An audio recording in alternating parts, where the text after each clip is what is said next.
Hi everyone, Christina here. Welcome to day 19 of the holiday card series for 2018. Today I wanted to create a card using watercolor markers, but still keep it really soft and really pale, really soft colors. So that's the idea behind today's card, and I hope you guys enjoy. Let's get into it. I'm using a background stamp from Simon Says Stamp today. This is the Mod Trees background, and I'm going to be doing the marker watercoloring over the top of this background stamp. So I'm going to be using some watercolor markers that I've had for a while. These are the Arteza watercolor markers. I haven't used them in a while, so I thought I'd break them out and have a little fun with them today. And because I am using watercolor markers, I decided to use some Bristol paper from Strathmore. Now, I'm going to be picking up the pigment with a brush and bringing it over to the paper. So technically, I didn't have to use Bristol paper today. But the advantage of using Bristol paper for this, beyond the use of having it used with markers, is that it's a smooth surface. So I'm going to be able to get a really good stamped and heat embossed impression on this very smooth cardstock. I'm going to prep my cardstock with an anti-static powder tool just to coat that whole area with some powder, and that's going to help areas where I have not stamped not attract any embossing powder. Using Versamark ink over that entire background stamp, and then I'll go ahead and stamp that down onto this Bristol paper. The Bristol paper is cut to 6 by 6, but I will eventually trim it down to the size for a regular card front. So I'm walking my fingertips over this background stamp, making sure I get a really good impression. And I'm actually going to only stamp this once. I thought about stamping it twice, but I thought since it's a smooth surface, it really only needed to be stamped once. So I'm coating all of that stamping with some white embossing powder. This is alabaster embossing powder from British Monroe. And then I hit that with my heat tool until it was smooth and melted. And I just watched the surface of the embossing powder just until all those granules melted away. So I've placed my stamped and heat embossed background onto a hardboard and taped it down using some blue painter's tape. And then now I'm going to be taking my Arteza watercolor markers or watercolor pens, and I'm using them on a slick surface. This is a palette from Art Impressions, and I'm mixing the red and the green together a little bit just to tone back that red so it's not quite so intense. And then I'm also going to dilute it with quite a bit of water. You can see I was testing out colors, and I just wanted to see how light I could get those colors. So I mixed up a green color, and now I've got a purple. And then I'm going to go in and start painting the background. Remember, I want this color to be very diluted. I want the colors to be very pale and soft. I don't want them to be strong or overwhelming. The feeling for this card was I wanted it to be very, very pale. And I don't think I've ever done a card quite like this, where it's so pale that it's kind of troublesome for my camera to pick up the colors. So it looks even paler right now, but when I tip it up so it's not quite right in the bright light above my work surface, you'll be able to see how much color there is. It's not quite as pale and anemic as it looks on camera right now.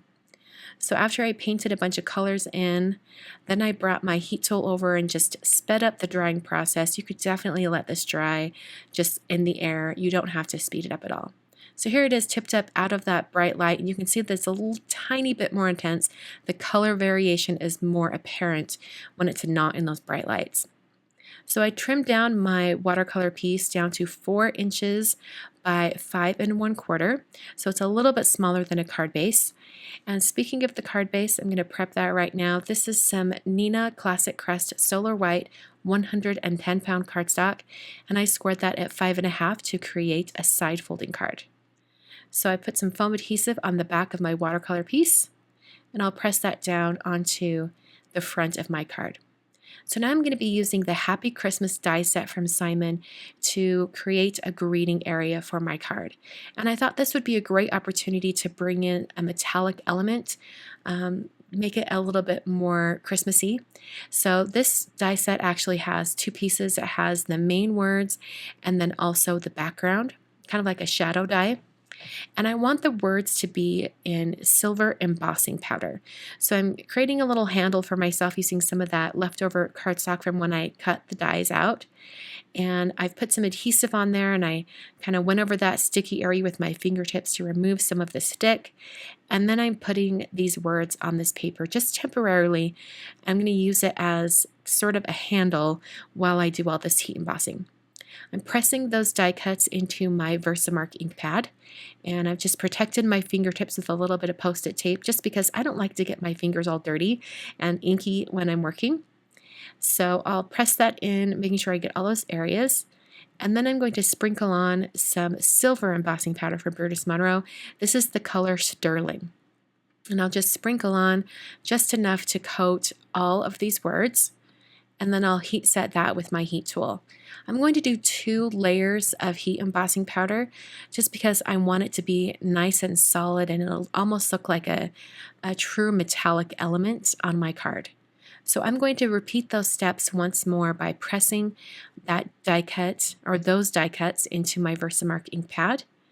I'm just pressing that in with my fingertips. And then I'll be applying some more silver embossing powder, making sure I coat all of those areas. This is also a great opportunity. If you miss any areas, you can just catch them on your second round of embossing powder. I'll use my heat tool just to melt all of that embossing powder. And then I'm going to remove it from this temporary handle that I have going here. And this is when you have to be a little bit patient, because sometimes the embossing powder can really kind of melt into each other and it's hard to remove.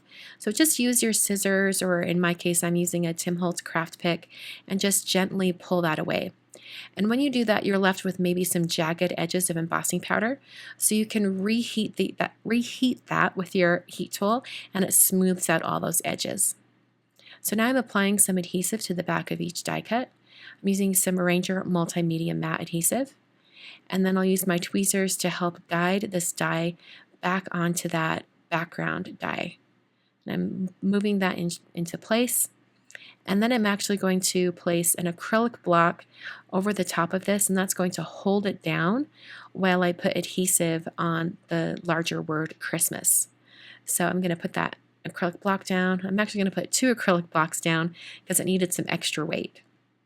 So I'm going to hold that die cut with my tweezers just like I did with the word happy, and I'll be applying some more of that adhesive.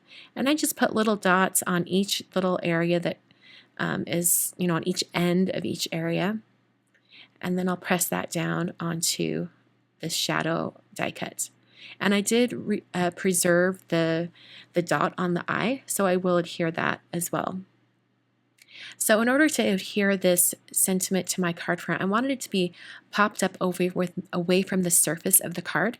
So I cut some little tiny foam squares. This is actually some narrow strip foam adhesive from Derice.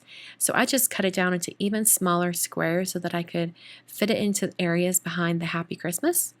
And then I used my tweezers to get that position just right, and then pressed it down onto the card. And that finishes the card for day 19. I hope you guys enjoyed. I really love the soft colors with the added metallic element. I really love how today's card turned out. It's so soft and peaceful, and just a little bit of that silver metallic really steps it up a bit and makes it look a little bit more holiday-esque, in my opinion. I hope you guys enjoyed. So before you guys go, I've got a couple card videos on screen for you guys to watch. These are the day 19 videos for 2017 and 2016. And if you would like to see the day 19 videos for even farther back, years past in the holiday card series, I'll have those listed down below in the video description. Thanks so much for watching, and I'll see you guys on Monday for day 20. Can't believe we're already at day 20.